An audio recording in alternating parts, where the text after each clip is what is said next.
सत्य के online live classes के प्लेटफॉर्म पे हम लोग डेली ऐप पे एक टेस्ट पेपर देते हैं, उसी का सॉल्यूशन नेक्स्ट डे हम इस पे हल करते हैं। उसी श्रृंखला में जो 72वां वीडियो आप लोगों जो अपना टेस्ट पेपर जो दिया था ऐप पे, उसी का सॉल्यूशन करते हैं। पहला सवाल है, 3 क्रमिक पूर्णांक संख्याओं का योग 1350 है। योग कितना दिया है? 1350। तो सबसे छोटी व बड़ी संख्याओं का योग बताएं। ठीक है, इसको 2 तरीके से कर सकते हैं। एक तो सीधा ट्रिक है, जब विषम संख्याएं दे दे, 3 संख्याओं का योग, 5 संख्याओं का योग, 7 संख्याओं का योग, तो बीच वाली संख्या क्या होती है बच्चों? बीच वाली संख्या होती है भैया, तो योग दिया है 1350 बटा संख्याएं कितनी है? 3, तो 3 का भाग दे दिया, आ गया 450। ये आ गई बीच वाली संख्या। क्या आ गई बच्चों? बीच वाली संख्या। बिल्कुल, नमस्ते बेटा। बीच वाली संख्या आ गई 450। तो पहली संख्या, तो बीच वाली संख्या 3 क्रमिक पूर्णांक, पूर्ण संख्याएं हैं, चाहे पूर्णांक है चाहे प्राकृत संख्याएं हैं, क्रम से आने वाली बच्चों, तो उसमें अंतर कितने का रहेगा? 1-1 का। बीच वाली संख्या 450 है, तो उससे पहले वाली संख्या 449 होगी और उससे जस्ट बाद वाली संख्या 451 होगी। इन दोनों का योग पूछा है, सबसे छोटी और सबसे बड़ी का। योग कितना हो गया? 900 आंसर आ गया बच्चों। आपके आंसर कितना आ गया? 900।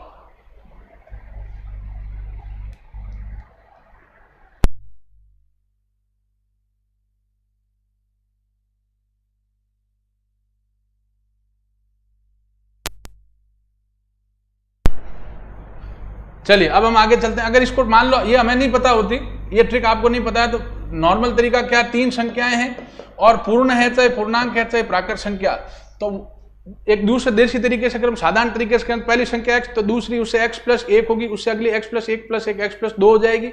तीनों का योग 1350। जोड़ लो x + 1 + x + 2 बराबर 1350। जोड़ लिया x 3x + 1 और 2 3 बराबर 1350। तो 3x बराबर 1350 - 3, तो 3x बराबर 1347। तो x हो गया बच्चों 1347 बटे 3। x आ जाएगा, 3 का भाग दोगे तो 449। ये सबसे छोटी संख्या।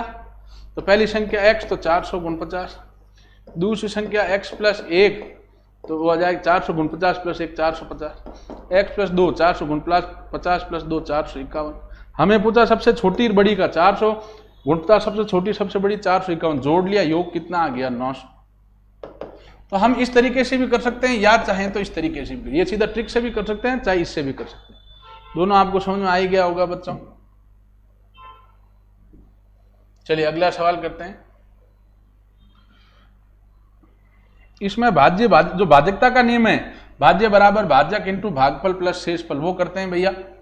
भाज्य जो है, भाज्य बराबर क्या होता है भैया? भाजक इंटू भागफल प्लस शेषफल। ये इस पे सवाल हमने पहले भी किए। किसी संख्या को 125 से भाग देने पे, जिसका भाग देते हैं उसको भाजक कहते हैं। भाजक 125 इंटू भागफल दिया हुआ 16 साफ साफ लिखा, प्लस शेषफल 11। ठीक है, तो 125 को 16 से हम लोग गुणा कर देंगे भैया। 4.80 भाज लागी 8, 16 दूना 32, 32 और 8 40 भाज लागी 4, 16 इंटू 1 16, 16 और 4 20, 2000 प्लस 11। उत्तर आ जाएगा 2011। आप ऑप्शन से भी इसको कर सकते हैं भैया। आप लोग इसको ऑप्शन से भी कर सकते हैं। कैसे? कि भैया 4 ऑप्शन दे रखे होंगे, प्रत्येक में 125 का भाग दे दो, जिसमें भाग देने पे 16 बार भाग जाए और शेष 11 आए, वही संख्या आपकी करेक्ट होगी कि नहीं होगी बच्चों? वही करेक्ट होगी। तो हम लोग इस सवाल को ऑप्शन से भी कर सकते हैं। मैथ्स में हर दूसरा तीसरा सवाल बच्चों आप लोग ऑप्शन से कर सकते हैं। ये लोग आप जरूर ध्यान दें इस बात का। चलिए अब हम लोग आगे चलते हैं।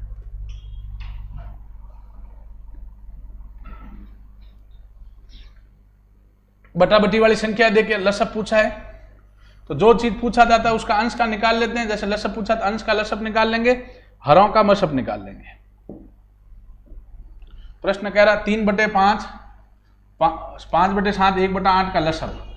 तो इनका लसब क्या होगा बच्चों?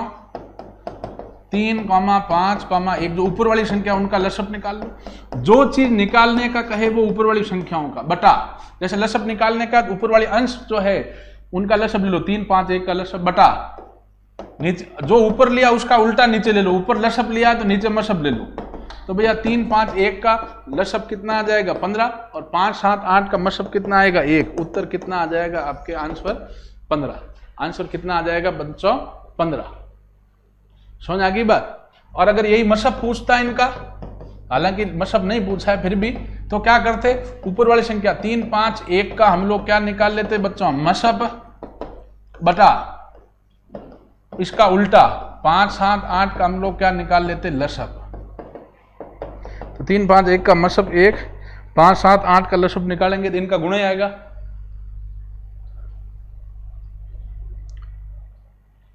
35 × 8 या 7 × 56, 56 इंटू हम लोग 5 कर देंगे, 56 30, 5 लागी 3, 5 25 और 3 28, 280, 1/280।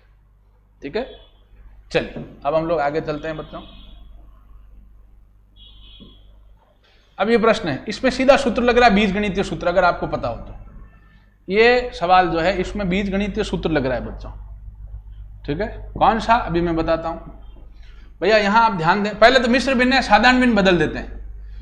8 × 24, 24 और 1 25/8 इंटू 25/8, 8 × 16 और 1 17/8 इंटू 17/8 माइनस 2 इंटू इसको हल किया 25/8 इंटू 17/8। मैंने अभी तक क्या किया बच्चों, जो मिश्र संख्याएं थी मिश्र भिन्न उसको मैंने साधारण भिन्न में बदल दिया। मिश्र भिन्नों को हमने बेटा किस में बदल दिया, साधारण भिन्न में। ठीक है, अब आप लोग ध्यान दें, ये 25/8 इंटू 25/8 है, 25/8 का होल स्क्वायर। ये 17/8 इंटू 17/8 है तो 17/8 का whole square minus 2 into 25/8 into 17/8। अगर आप इसको ध्यान से देखें बच्चों तो ये क्या हो रहा है भैया, ये किसका सूत्र हो रहा है, सूत्र आपको याद होने चाहिए, a² plus b² minus 2ab हो रहा है कि नहीं हो रहा है बच्चों। a का स्क्वायर, ये a² हो गया, प्लस b का स्क्वायर माइनस 2ab ये हो गया। तो ये a² plus b² minus 2ab जैसा हो रहा है बच्चों। तो ये सूत्र किसके बराबर हो जाएगा, a प्लस बी के होल स्क्वायर जैसा लिख देंगे इसको, a प्लस बी का होल स्क्वायर लिख देंगे। तो a कितना यहाँ 25/8, सर a माइनस बी हो जाएगा, a माइनस बी का होल स्क्वायर लिख देंगे इसको, क्योंकि माइनस है ना, यहाँ प्लस होता तो प्लस लेते हैं, माइनस है तो माइनस लिख देंगे। तो यहाँ 25/8 माइनस 17/8 का होल स्क्वायर, 8 का लसअप 8 का भाग 8 में एक बार 1 को 25 गुणा किया 25 माइनस 8 का भाग 8 में एक बार 8 को 17 किया 17 का होल स्क्वायर है। ये 8/8 का होल स्क्वायर, 1 का स्क्वायर, उत्तर कितना आ गया 1। क्या था, मिश्र भिन्न थी साधारण भिन्न बदला, 25/8 into 25/8 plus 8 2 16 1 17, 17/8 into 17/8 minus 2 into 25/8 into 17/8, ए स्क्वायर, ये स्क्वायर था इसका स्क्वायर लिख दिया 25/8 का होल स्क्वायर, ये 17/8 इंटू 17/8 17/8 का होल स्क्वायर, ये माइनस 2 इंटू 25/8 इंटू 17/8, ए का square plus B square minus 2ab है तो ये माइनस है, तो A square plus B square minus 2ab क्या होता है, ए माइनस बी का होल स्क्वायर। ए कितना है वहां 25/8 माइनस बी कितना वहां देखें आप 17/8 का होल स्क्वायर, तो स्क्वायर भिन्न को हल के अंदर 8/8 का स्क्वायर मतलब 1 का स्क्वायर 1 आ गया। अच्छा सवाल था, भिन्न संख्या की भी थी, इसमें बीज गणित का भी सूत्र लग रहा था। अब ये सवाल इस टाइप का सवाल कराया आपको, स्थानीय मान वाला कह रहा है 456.725 में दोनों 5 के स्थानीय मान का अंतर, इस 5 का स्थानीय मान कितना होगा बच्चों 50। भाई 5 का 5 है, 5 और पॉइंट के बीच में अंक कितना, 1 तो 1 0, जितना अंक होता है उतने 0। अब इस 5 का स्थानीय मान कितना होगा, पॉइंट के आगे 0 लगाते हैं फैशन में पॉइंट, अब पॉइंट और 5 के बीच में अंक कितने हैं 2 तो 2 0। आप ये समझें भाई पॉइंट के उधर वाली संख्या 5 है, उसका स्थानीय मान क्या होगा, वो 5 ले लिया। अब उस 5 और पॉइंट के बीच में कितने अंक है, अब उस 5 और पॉइंट के बीच में कितने अंक है? 2 अंक है, सॉरी 1 अंक है, 1 0। अब यहां ले लिया, इस पॉइंट और 5 के बीच, पहले पॉइंट लगा लिया, फिर पॉइंट और 5 लिख दिया, पॉइंट और 5 के बीच में कितने अंक है? 2, तो 2 0 लगा ली। अब इनका अंतर लेना है तो हम क्या करेंगे? 50.000, आगे अंक पॉइंट के बाद 0 लगा सकते हैं, -0.005। यहाँ 0 0 घटाना है, पॉइंट नीचे पॉइंट ले लो, सीधा आंसर आ जाएगा यही। 10 में से 5 गया 5, 9, 9 में से 0 गया 9, 9, 9, 49.995। ठीक है, चलिए अब हम लोग आगे चलते हैं बच्चों। अगला सवाल, ये सवाल आसान लेकिन अच्छा सवाल, इसको समझिएगा बेटा। समय कार्य का सवाल है बिल्कुल आसान, लेकिन समझिएगा, बढ़िया सवाल है, मतलब इंपॉर्टेंट सवाल, अच्छा सवाल है। कह रहा है कुछ मनुष्य एक काम को, कुछ मनुष्य कह रहा है, मनुष्यों की संख्या में नहीं पता, कह रहा है कुछ मनुष्य। ठीक है बच्चों, क्या कह रहा है बच्चों? कुछ मनुष्य। तो हम मनुष्यों की संख्या को क्या मान ले? x। कुछ मनुष्य, तो मनुष्य मान लो कितने हैं? व्यक्ति कितने हैं? x व्यक्ति है। कुछ मनुष्य किसी काम को कितने दिन में करते हैं? 28 दिन में। ठीक है, कुछ मनुष्य किसी काम को कितने दिन में करते हैं बच्चों? 28 दिन में। ठीक है, चलिए कुछ मनुष्य है, मान लिए वो कितने दिन में काम करते हैं? 28 दिन में करते हैं। भैया ये हमें दे रखा है, कह रहा है 10 मनुष्य और होते, जितने भी मनुष्य उसमें 10 और होते। तो सुनो, पहले दे देखो x आदमी कितने दिन में करता है? 28। एक देखो मैंने ट्रिक बता रखी है आपको, m1d1 बराबर क्या होता है? m2d2। m आदमी कितने माने? x इंटू दिनों की संख्या 28 बराबर।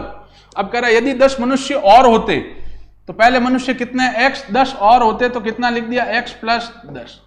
पहले मनुष्य कितने हैं? x, अब 10 और होते तो कितना लिख दिया? x plus 10। तो 8 दिन पहले काम हो जाता है। तो पहले काम कितने दिन में हुआ? 28। अब 8 दिन पहले हुआ तो अब दिन कितने लगेंगे? 28 माइनस 8। मनुष्यों की संख्या पूछी, उसको x मान लिया, दिन 28 ले रहा तो 28, m1d1 बराबर m2d2।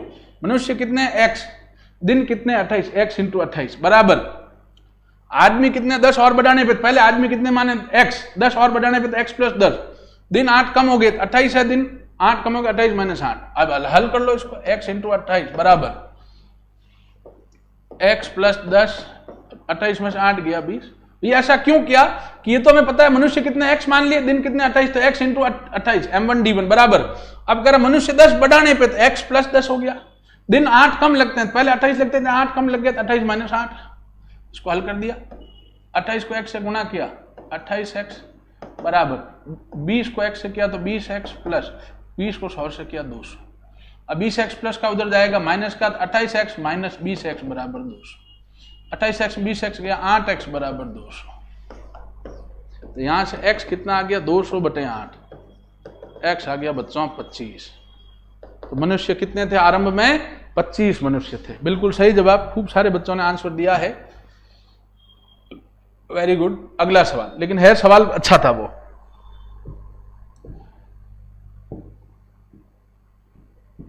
अब ये आसान है भैया, गुणा में गाते हैं जुड़ती है, भाग में गाते हैं घटती है। तो ये गुणा में गाते हैं, जोड़ दोगे तो 7 प्लस 4, आधार तीनों में समान है तो वही जो है आधार 5 आ गया, सीधा ही जोड़ लो। 7 गुणा में 7, 7 प्लस की, 4 प्लस की 8, 5 की घात 8, भाग में तो भाग वाली चीज माइनस की 5 की घात 11 माइनस 8, 5 की घात 3, मतलब 5 इंटू 5 इंटू 5। उत्तर आपके कितना आ गया? 125। आंसर कितना आ गया बच्चों? 125। ठीक है, 7 और 4 11 हो गया, गुणा में और भाग में घातें कट गई, 11 में से 8 गया 3 हो गया, 5 की घात 3 मतलब 125। यह सवाल अनुपात का अच्छा सवाल है, आसान लेकिन बढ़िया सवाल है। कह रहा 3 संख्याएं हैं, उनका अनुपात है 2 अनुपात 3 अनुपात 5। तो भैया तीनों का अनुपात कितना है? 2 अनुपात 3 अनुपात 5। ये तीनों संख्याओं का अनुपात है। तो मैंने बताया जो अनुपात में दे रखा उसके साथ में x मान के संख्याएं मान लो। पहली संख्या 2x मान लो, दूसरी 3x, तीसरी 5x। पहली संख्या कितने मान लो? 2x, दूसरी 3x, तीसरी 5x। कह रहा उनके वर्गों का योगफल, वर्ग करो 2x का स्क्वायर प्लस 3x का स्क्वायर प्लस 5x का स्क्वायर बराबर है 342। 2x का स्क्वायर 4x स्क्वायर, 3x का स्क्वायर 9x स्क्वायर, 5x का स्क्वायर 25x स्क्वायर बराबर 342। 4 9 13, 13 25 हो गया 38x स्क्वायर बराबर 342। x स्क्वायर बराबर 342 बटे 38। x स्क्वायर 9 आ गया तो x कितना आ गया √9, मतलब x आपके कितना प्राप्त हो गया 3। क्या ये आंसर है? नहीं। हमें पूछा है तो बीच की संख्या क्या होगी, तो बीच की संख्या कौन सी है 3x। हमें पूछा है बीच की संख्या, तो बीच की संख्या होगी 3x, तो 3 इंटू x कितना है 3, 3 3 9, ये आपका आंसर हो जाएगा। 3 संख्या अनुपात है 2 अनुपात 3 अनुपात 5, तो पहली संख्या हमने 2x मानी, दूसरी 3x मानी, तीसरी 5x। जो अनुपात में दे रखा उसको साथ में x लेके मानते हैं। पहली 2x, दूसरी 3x, तीसरी 5x। कह रहा है उनके वर्गों का योग, तो 2x square plus 3x square plus 5x square बराबर 342, बराबर 342 लिख दिया। 2x square 4x square 3x square 9x square 5 का 25x स्क्वायर बराबर ये जोड़ा 38x स्क्वायर बराबर ये x स्क्वायर आ गया 342 बटा 38, x स्क्वायर 9x आ गया √9, x 3 आ गया। बीच की संख्या 3x है, 3 × 3 x आ गया 9। चलिए अब अगला सवाल करते हैं। आसान सवाल है औसत का।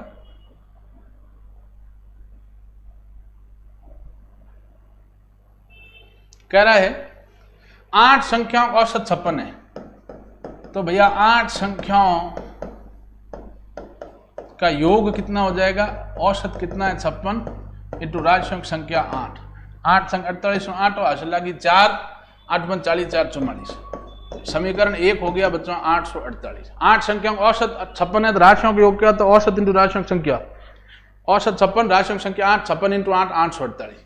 अब कह रहा है 3 संख्याएं क्रमशः इतनी है, तो 3 संख्याओं का योग जो है ये सीधा लिख दो जोड़ के। 3 संख्याओं का जो योग है वो कितना हो जाएगा 49 प्लस 57 प्लस 72 बराबर कितना हो गया 7 और 2 9, 9 और 3 सॉरी 7 और 3 9, 9 9 18 8 हासिल लगी 1, 7 ने 1 8, 8 5 13, 13 और 4 17, 178। ये समीकरण 2 हो गया। अब 8 संख्याओं का योग ये, 3 संख्याओं का योग ये है, तो शेष जो 5 संख्याएं हैं, शेष 5 संख्याओं का योग कितना होगा बुद्धिजीवियों, 448। जो 8 संख्याओं का योग है इसमें से 3 संख्याओं का योग घटा दो तो अपने शेष 5 संख्याओं का योग हो जाए 8 से 8 गया 0, ये समीकरण 3। 14 में से 7 गया पिछड़ा 7, फिर ये 3 में से गया 2, 270 रह गया। ये 5 संख्याओं का योग है, तो शेष ये तो 5 संख्याओं का योग आया, तो शेष 5 संख्याओं का औसत कितना होगा बच्चों, राशियों का योग कितना 270 बटे राशियों की संख्या कितनी 5, आंसर आ गया 54। ठीक है, आसान सवाल था, अच्छा सवाल, इंपॉर्टेंट सवाल, एग्जाम में आने जैसा। चुनाव वाला सवाल है बेटा, मोस्ट इंपोर्टेंट सवाल है, 100 मान के करते हैं, मैंने बताया आप लोगों को। एक चुनाव में एक उम्मीदवार दूसरे उम्मीदवार से 54 से वोटों से हार जाता है, ठीक ही, जबकि उसे 41% वोट प्राप्त होते हैं। सुनिएगा, प्रतिशत में मैंने बताया हमेशा 100 मान के करो, बिल्कुल व्यावहारिक सवाल बनते हैं। कुल वोट 100 है, तो हारने वाले को कितने मिले हैं, कह रहा प्रश्न में ही कह रहा 41, तो भैया जीतने वाले को कितने मिले हैं, जीतने वाले को 100 माइनस 41 बराबर कितना हो जाएगा 59। कुल वोट हमने 100 माने, 41% कह रहा हारने वाले को, हारने वाले कितने मिल गए 41, 100 माने तो 100 में 41% मतलब 100 में से होता है, 100 हारने वाले 41, तो जीतने वाले को मिल गए 100 माइनस 41 59। तो हार जीत का जो अंतर है, हार या जीत का जो अंतर है बच्चों, वो कितना हो जाएगा 59 माइनस 41 बराबर कितना हो जाएगा भैया 18। तो चूंकि 18 से हारने पर कुल मत कितने हैं बच्चों 5400, सॉरी माफ कीजिएगा 18 से हारने पे कुल वोट कितने हैं भैया 100, 18, देखो कुल वोट 100 माने हारने वाले 41 है, तो जीतने वाले के 100 माने 41 59, तो हार या जीत का अंतर कितना होता है? हार या जीत वाले का अंतर ही 59 माइनस 41 कितना आ गया? 18। 18 का हार या जीत का अंतर है, कुल वोट कितने? 100। तो चूंकि 18 से हारने पर कुल वोट है 100, इसलिए 1 से हारने पर कुल वोट कुल मत कितने हैं? 100/18। इसलिए हार कितने से रहा है? 5400 से हारने पर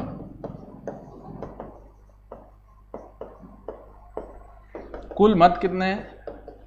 100/18 इंटू 5400। 18 भाग दिया 18 दिया 54 2 0 30 इंटू 100 कितना आ गया बच्चों? कुल वोट 30,000। भाई टोटल वोट कितने थे? 30,000। ठीक है, बिल्कुल सही जवाब, खूब सारे बच्चों ने आंसर दिया है, वेरी गुड। 100 मान के करना है कहने का मतलब। नेक्स्ट सवाल,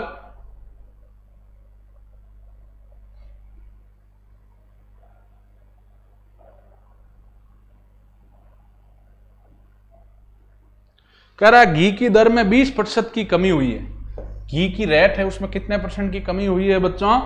20% की। ठीक है, घी की रेट जो पहले थी उसमें 20% की कमी हुई है। पहले कितनी थी रेट? 25 रुपए प्रति किलो। तो कमी कितने, कुल कमी कितने रुपए की होगी बच्चों? कुल कमी कितनी होगी बच्चों? कि पहले 25 रुपए थी, 25 का कितना परसेंट कमी हुई है? 20%। तो 25 का 20% निकालते हैं। 25 इंटू 20/100, 25 एकम 25, 25 चौका 100, 20 में 4 का भाग दिया 5। कुल कमी कितने की हुई है? 5 रुपए की।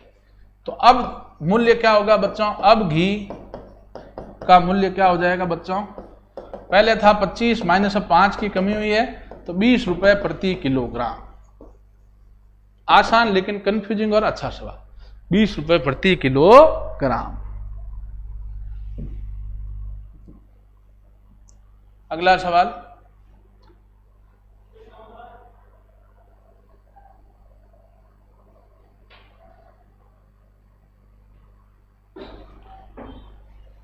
एक प्रश्न में कह रहा है बच्चों, किसी वस्तु के अंकित मूल्य पर 20% छूट देने पर विक्रय मूल्य कितना है? 240 रुपए। तो आप सबसे पहले ये ध्यान दें, छूट प्रतिशत दिया और विक्रय मूल्य दिया है। सदैव याद रखें, विक्रय मूल्य दिया तो हम लोग क्या निकाल लेंगे? अंकित मूल्य। और अंकित मूल्य दिया तो हम लोग क्या निकाल लेंगे? विक्रय मूल्य। ये सदैव याद रखें, अंकित मूल्य दिया तो विक्रय मूल्य निकाल लेंगे, विक्रय मूल्य दिया तो अंकित मूल्य हम लोग निकाल लेंगे। तो भैया विक्रय मूल्य दिया अपने को 240 और छूट प्रतिशत अपने को दी है 20%। तो अंकित मूल्य क्या होता है भैया? विक्रय मूल्य इंटू 100/100 माइनस छूट प्रतिशत। विक्रय मूल्य 240 इंटू 100/100 माइनस छूट कितने की? 20 की, तो 20। तो 240 इंटू 100/80, 0 0 काटा, 8 का भाग दिया इसमें 3 बार, 300 रुपए। तो वस्तु का अंकित मूल्य अपना कितना आ गया बच्चों? 300 रुपए। ठीक है, किसी वस्तु के अंकित मूल्य पर 20% छूट देने से विक्रय मूल्य 240 है, विक्रय मूल्य छूट पर से दिया था हमने, वहां से अंकित मूल्य निकाल लिया बच्चों 300 रुपए। अंकित मूल्य अपना कितना आ गया बच्चों? 300। अब कह रहे तो अंकित मूल्य पर 10% की छूट दें तो विक्रय मूल्य क्या होगा? तब अपने पास अंकित मूल्य दिया हुआ 300 रुपए, छूट प्रतिशत अपने को दे रखी 10%। अब हमें विक्रय मूल्य पूछा है तो विक्रय मूल्य का सीधा सूत्र लगा लेंगे। विक्रय मूल्य क्या होता है? अंकित मूल्य इंटू 100 माइनस छूट प्रतिशत बटे 100। ये कितना होगा? अंकित मूल्य 300 इंटू 100 माइनस छूट 10 बटे 100, 300 इंटू 90/100, 2 0 2 0 9 3 27, तो 270 रुपए। 10% छूट देंगे तो 300 रुपए की चीज कितने में बिकेगी? 270 रुपए में। ठीक है, तो पहले विक्रय मूल्य और 20% छूट दी, अंकित मूल्य 300 निकाले। अब अंकित मूल्य 300 है, छूट परसेंट 10%, विक्रय मूल्य आ गया 270। कई बच्चों ने आंसर दिया है, वेरी गुड। अगला प्रश्न करते हैं भैया, समय कार्य का है। इस टाइप के सवाल भी हमने कर रखे हैं।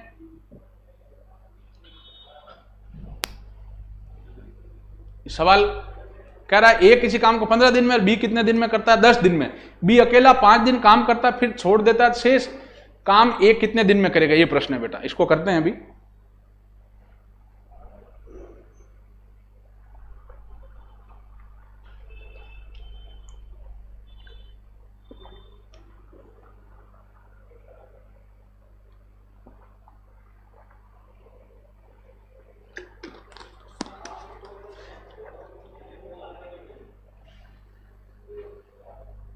सुनिएगा, ए कितने दिन में करता है भैया? 15 दिन में। और बी कितने दिन में करता है? 10 दिन में। बी अकेला 5 दिन काम करके छोड़ देता है, बी पहले अकेला ही काम करता है। तो सुने हो, 5 दिन में बी द्वारा किया गया कार्य क्या होगा बच्चों? किया गया कार्य। 5 दिन में बी कितना कार्य करेगा वो देखते हैं। भाई बी 10 दिन में करता है, 1 दिन का कार्य कितना हुआ? 1/10। तो 5 दिन में कितना करेगा? इंटू 5, तो 5/10, काटा इसको 1/2 भाग। तो भैया अगर जो बी है, बी 1 दिन में कितना, सॉरी 10 दिन में करता है, 1 दिन का कार्य कितना होगा बी का? 1/10। बी 1 दिन में कितना काम करता है? 1/10 भाग। तो 5 दिन में कितना करेगा? 1/10 इंटू 5, तो 5/10 आ गया, मतलब काटा इसको 2 से, 5 से 1/2 भाग आ गया। 5 दिन में आधा काम तो कर दिया, 1/2, तो शेष कार्य कितना रहेगा? आधा। ये तो पता ही है, लेकिन कायदे में क्या होता है, कुल कार्य को 1 मानते हैं, टोटल कार्य को, कुल कार्य को 1 मानते हैं। इसमें से हुआ कितना कार्य? 1/2 घटाओगे तो सीधा वो 1/2 कार्य शेष आ जाएगा। शेष कार्य कितना रहा? 1/2 भाग। शेष कार्य कितना आया बच्चों? 1/2 भाग। तो शेष कार्य को अब करेगा कौन भैया? शेष कार्य को कौन करेगा? ए करेगा। तो शेष कार्य को ए द्वारा करने में समय जो लगेगा वो क्या हो जाएगा कि भाग कितना का भाग, बाकी 1/2, इसमें एक दिन का कार्य का भाग देंगे 1/15 का, 1/2 इंटू ये भाग। पहली भिन्न तो वैसी होती, भाग में दूसरी भिन्न उलट जाती, 15/1, मतलब 15/2, मतलब 7.5 दिन या 7.5 दिन में शेष जो है वो ए शेष काम को पूरा करेगा। ठीक है ना? तो इसका आंसर करेक्ट कितना आ गया बच्चों? 7.5, 7 सही 1/2। ठीक है। बी 10 दिन में करता है, 1 दिन का कार्य बी का 1/10, 5 दिन में कितना करेगा? इंटू 5, 1 दिन का कार्य 1/10 को 5 से गुणा करिए, आया 5/10, काटा पीटा 1/2 भाग। तो शेष कार्य, कुल कार्य को 1 मानते हैं, इसमें से हुआ कितना कार्य? 1/2 घटा दो, 1/2 कार्य। शेष कार्य को केवल ए करता है, शेष कार्य ए को या शेष कार्य को ए द्वारा करने में समय कितना लगेगा? कार्य कितना? 1/2। इसमें शेष कार्य 1/2, इसमें ए का 1 दिन का कार्य कितना है? 15 दिन में करता है, 1 दिन का 1/15 का भाग दिया, 1/2 का 1/2 भाग में क्या होता है? भाग की जगह चिन्ह गुणा का दूसरी भिन्न उलट जाती, 15/1, तो 15/2 मतलब 7 से 1/2, 7.5 दिन। अच्छा सवाल था। चलिए अगला सवाल।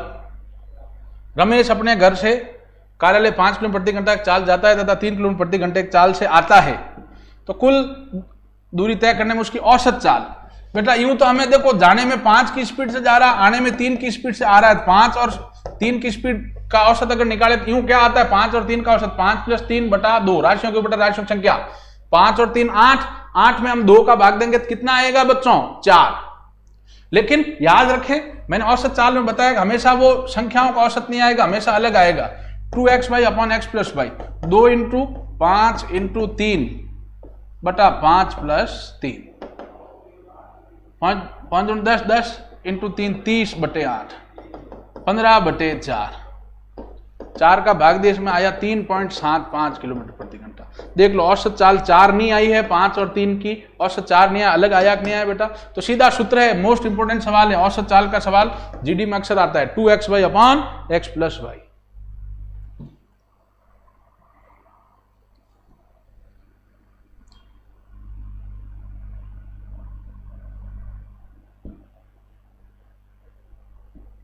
सुनिएगा, कोई साधारण ब्याज की दर से 6 वर्ष में दुगुना हो जाता है, तो ब्याज की दर क्या है? 6 वर्ष में कितना हो रहा है भैया? दुगुना, तो ब्याज की दर क्या है? 100 मान के भी कर सकते हैं इसको, और सूत्र मान के भी कर सकते हैं। मूलधन 100 माना, दुगुना मतलब हो जाता है, मतलब मिश्रधन दुगुना हो गया 200, तो ब्याज क्या हो गया? मिश्रधन माइनस मूलधन, मिश्रधन 200 माइनस मूलधन 100, ब्याज हो गया 100, मूलधन 100 आ गया, ब्याज 100 आ गया। समय दे रखा है 6 वर्ष। ठीक है, दर पूछिए भैया। ठीक है, सूत्र में रख लो। साधारण ब्याज का सूत्र क्या होता है बच्चों? मूलधन इंटू दर इंटू समय बटा 100। साधारण ब्याज लिख दिया 100 बराबर मूलधन 100 इंटू दर ज्ञात करनी x इंटू समय 6/100। 100 से 100 काट दिया, 6 भाग में गुणा में आ गया, सॉरी गुणा में भाग में आ गया बराबर x, 2 से काटा 50/3 तो आ गया 16/2/3%। ये आपने दर आ गई बच्चों, ठीक है। दर कितनी आ गई? 16/2/3। और मैंने आपको ट्रिक भी बता रखी है दुगुने तिगुने वाले में, ठीक है ना। हमें पूछा क्या दर, तो दर प्रतिशत बराबर क्या होगा बच्चों? n-1/t × 100। दुगुना कह रहा है 2 - 1 बटा समय 6 है बटे 2-1/6 × 100, वही आप करोगे 50/3, मतलब वही आंसर आपका आ जाएगा।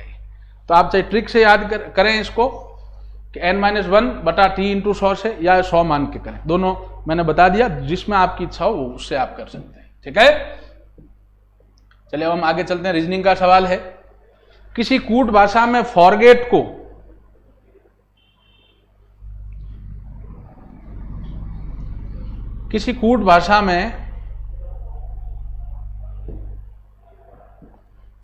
को लिख रहे हैं, ये मैं लिख देता हूं FORGET। इसको क्या लिख रहे हैं? DPPHCU। हर एक वर्ण से संबंधित संख्या लिख देता हूं। F मतलब 6 होता है, O मतलब 15, R मतलब 18, G मतलब 60, E मतलब 5, T मतलब 20, D मतलब 4, ठीक है। फिर P मतलब 16, P मतलब 16, H मतलब 8, C मतलब 3, U मतलब 21। 6 से 4 हुआ 2 घटा, 15 से 16 हुआ 1 जुड़ा, 18 से 16 2 घटा, 7 से 8 1 जुड़ा, 5 से 3 2 घटा, 20 से 21 1 जुड़ा। तो हो क्या रहा भैया इसमें पैटर्न? 2 घट रहा है 1 जुड़ रहा है, 2 घट रहा है 1 जुड़ रहा है। तो हम डॉक्टर लिख दिया। डॉक्टर को क्या लिख देंगे बच्चों? D मतलब 4, O मतलब 15, C मतलब 3, T मतलब 20, O मतलब 15, R मतलब 18। इसमें यही करेंगे भैया, पहले 2 जोड़ दो, 4 में 2 जोड़ा 6, 6 मतलब क्या आ गया बच्चों? F। फिर सॉरी 2 घटाना है, माफ कीजिएगा, 2 घटाना है, तो 4 में 2 घटाया 2 मतलब क्या आ गया? B। फिर 1 जोड़ना है, 15 में 1 जोड़ा 16 तो P। फिर 2 घटाना है, 3 में से 2 घटाए फिर जरा 1 मतलब क्या हो गया? A।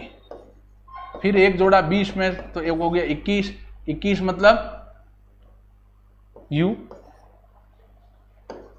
फिर हमने 2 घटाया 15 में से 13, 13 मतलब M। फिर हमने 1 जोड़ा, 18 में 1 जोड़ा 19, 19 मतलब और S आ जाएगा। तो आंसर क्या आ जाएगा? BPAUMS। BPAUMS।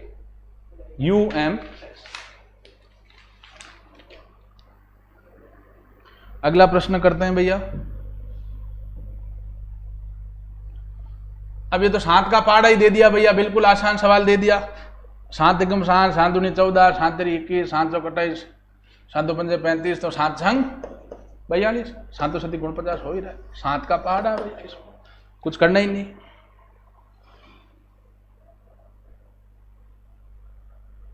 तो आसान सवाल। अब आगे लुप्त संख्या का प्रश्न है, इसमें देखें आप,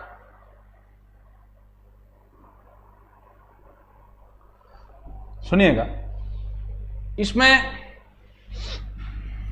गुणा अगर करें, जैसे इन दोनों को गुणा कर लो तो बीच वाली संख्या आ रही 3 × 4 करो 12 आ रहा है। आमने सामने वाले की भी गुणा करो तो 6 × 2, ये भी कितना आ रहा है? 12। तो भैया ये 1 है तो यहां कितना लेंगे? 12। तो 1 × 12 कितना आ जाएगा अपने? 12। तो आंसर कितना लेना पड़ेगा बच्चों? 12 आपका आंसर। आंसर यहां कितना आ जाएगा आपके? 12, ठीक है।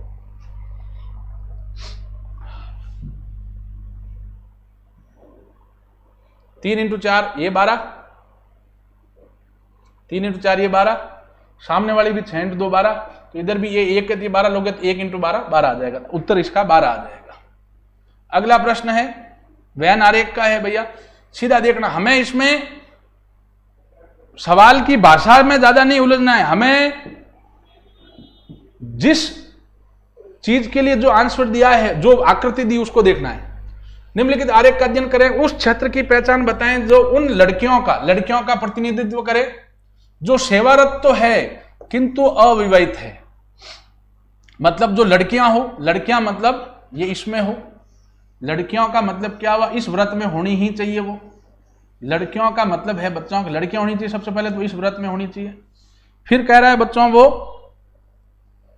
कि सेवारत हो, नौकरी वाली हो भैया, नौकरी पेशा, वो इसमें भी होनी चाहिए। मतलब लड़कियां होनी चाहिए, मतलब इस लाल वाले में होनी चाहिए, लड़कियां मतलब लाल वाले में होनी चाहिए। सेवारत मतलब इस आसमानी वाली में होनी चाहिए, तो दोनों में है।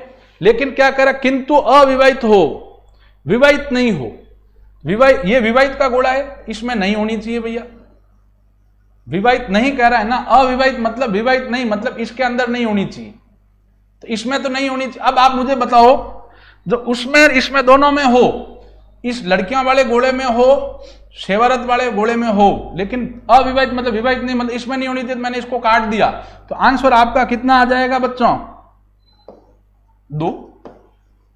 ये 2 आप देख सकते हैं, लड़कियों वाले घोड़े में भी है, सेवारत वाले घोड़े में भी। ये लड़कियां, ये जो 2 है, ये लड़कियां भी है, सेवारत भी है, और ये नीचे वाले विवाहित वाले घोड़े में नहीं थी, अविवाहित भी है। तो इसका आंसर कितना हो गया बच्चों, 2।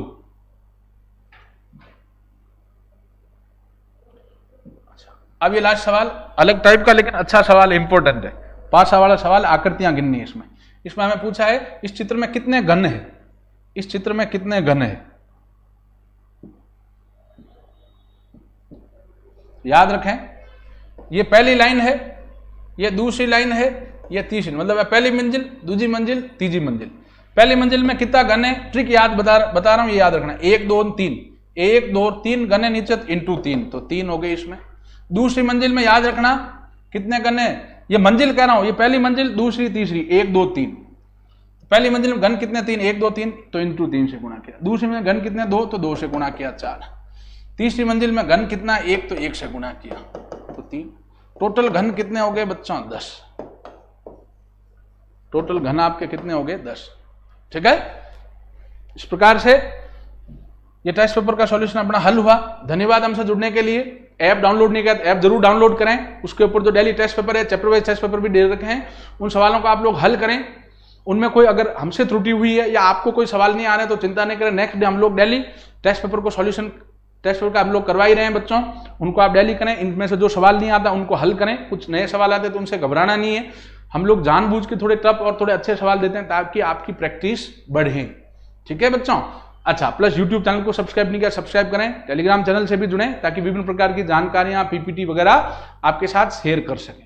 ठीक है, चलिए आज की क्लास यहीं तक। इसके बाद आप लोग ब्रेक ले लें, 1 बजे से आपकी आज जीके वाले सर भी आ चुके हैं, जीके साइंस दोनों की क्लास चलेगी। 1 से 1.5 जीके, 1.5 से 2 साइंस का जो है टेस्ट पेपर, कल बड़ा ही सॉल्यूशन करवा देंगे, वो बहुत तरह से वो वापिस अपने रिदम पे लग जाएंगे। धन्यवाद बच्चों।